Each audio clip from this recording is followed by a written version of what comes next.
You must mod your Jeep Gladiator. No choice, it must be done.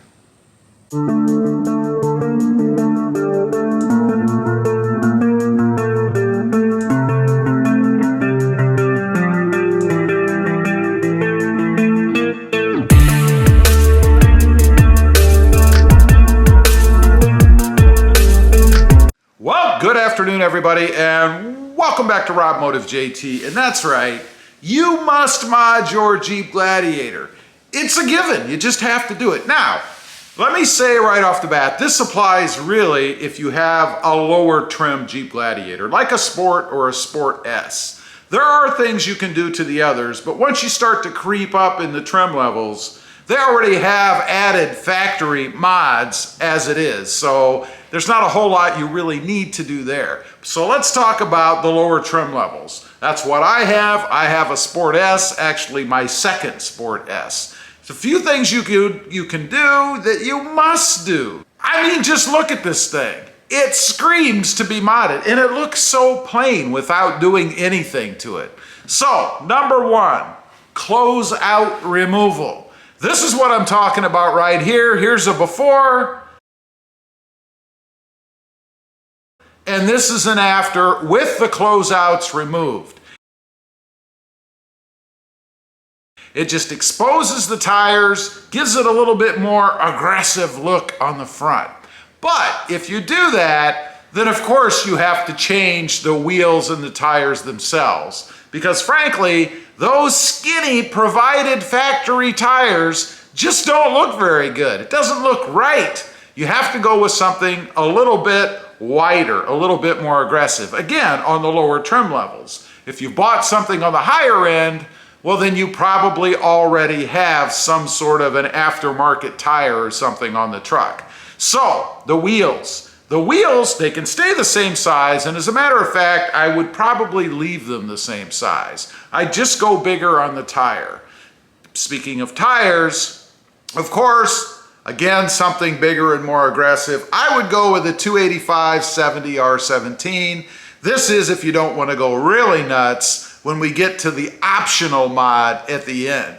I think they just look better on the truck. Go with something, if you're going with a new wheel that has a bit of a negative offset, something that will bring that tire out away from the truck a little bit. I think, personally, about an inch, inch and a half is enough. It just starts to clear the wheel wells a little bit, give you that tougher, meaner, more aggressive look. And let's face it, if you're gonna spend the money, probably about $250 a piece on the tires, you're in it for about $1,000, you wanna be able to see them, don't you? Number 4, window tint.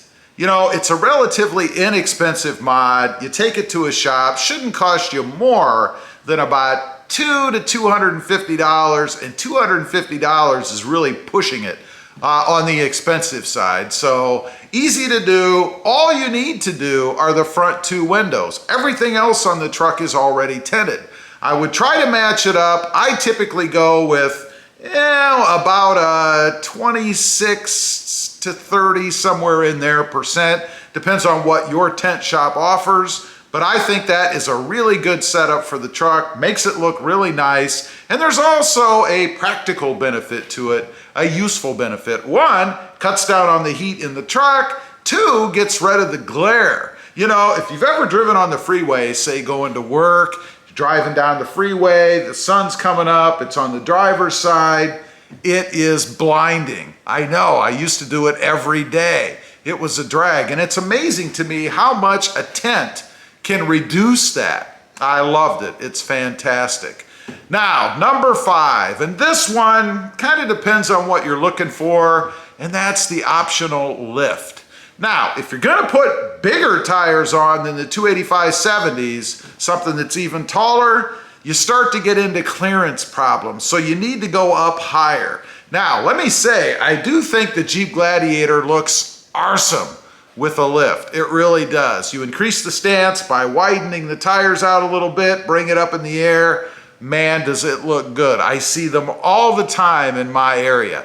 Mopar even has a factory lift that you can have installed. It's not that high, it's a couple of inches, but when you take that 2 inches plus an added tire, you could be 3, maybe 3.5 inches higher than what stock is, and it's a fantastic look for the truck. But be advised, in doing that, you're going to lose a little bit of the comfort that you have in the truck. You're going to change the way it feels, you're going to change the way it rides. And back to the tires, make sure that you leave yourself a good tread wall.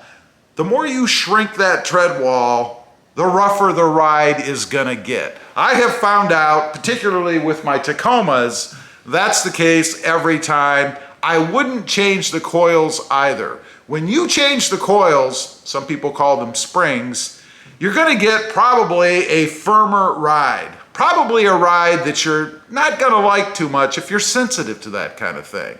I did it in my last Toyota Tacoma, and I gotta say, it was too firm. When I would go across railroad tracks, that thing would hit, and it was insane. When I say hit, I mean it just didn't have enough spring in it to provide a comfortable ride. Now, if you're big time into off-roading, that would be beneficial because the firmer the ride, the better it's gonna take the rough terrain. But let's face it, how many people out there are gonna take their $40,000, $50,000, $60,000 Jeep Gladiator off the road into conditions that are gonna warrant that kind of suspension? Probably not too many. Now, there are a couple of other things you can do. Those top 4 are the must-haves, I think, to make the Gladiator look awesome. You can change the bumper. I changed the bumper on the front of mine. I went with the 3-piece Rubicon style. One of my favorites, a buddy of mine, Randall, he went with a different aftermarket bumper on both the front and the rear of his Jeep Gladiator Mojave. And I gotta say, they look awesome. Other things you can do, the grill, I changed the grill on mine, went with full black with color matte surround. I think that looks really good on the truck. You can change the headlights. You know, the ones that I like the best on the Gladiator are the halo style. If you ever seen those, you're driving down the road, a Jeep Gladiator's approaching you, and it looks like it's looking at you through those little round halos that are lit up.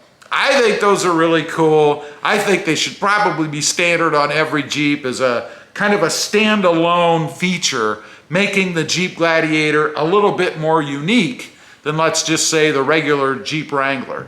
I think it's an awesome look. Anyway, those are just 4 must-have Jeep Gladiator mods that I think every Jeep Gladiator should have. Again, referring particularly to the lower trim levels, the Sport and the Sport S. Leave a comment. Let me know if you agree. I'd be curious to know. Also, real quick, I do have 2 additional channels. Rob Motive, all about my 2021 Toyota Tacoma, and Rob Motive FST, all about my 2021 Toyota Tundra. Check them out, and if you're interested, why not subscribe? Don't forget to click that notification bell so that you don't miss out on any upcoming videos. And do me a favor, smash that subscribe button on the way out. Thanks for watching. Stay safe out there. Bye.